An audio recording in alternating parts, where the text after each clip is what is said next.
विचारणार आहेत। आज आपल्या शाळेची, आपली शाळा म्हणजेच काय, राजा शिवाजी प्राथमिक शाळा बजाजनगर, आपण या ठिकाणी इथून सहल घेऊन आलेलो आहोत। कुठं आलोय आपण? पैठण।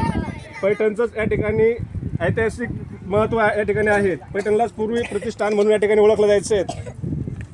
पैठण हे सातवाहन राजाचे काही दिवस राजधानी म्हणून त्या ठिकाणी शहर होतं आणि हे शहर गोदावरी नदीच्या काठी वसलेलं आहे। कोणत्या नदीच्या काठी? आणि या नदीवर एक धरण बांधलेलं आहे, मातीचं धरण।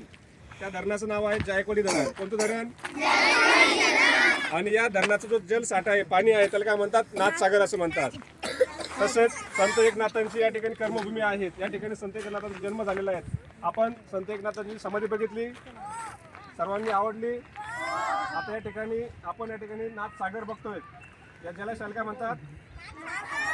आणि धरणाचं नाव काय? लक्षात आलं?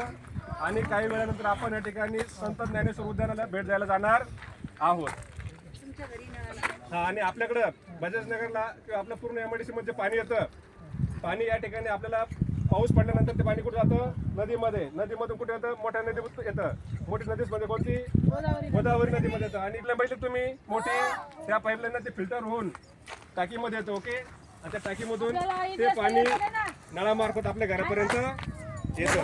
लक्षात आलं तुम्हाला? ही वॉटर सायकल कशी माहिती तुम्हाला? ओके, महाराष्ट्रातील सगळ्यात मोठं धरण कोणतं? लक्षात आलं सर्वांच्या? बरं, आता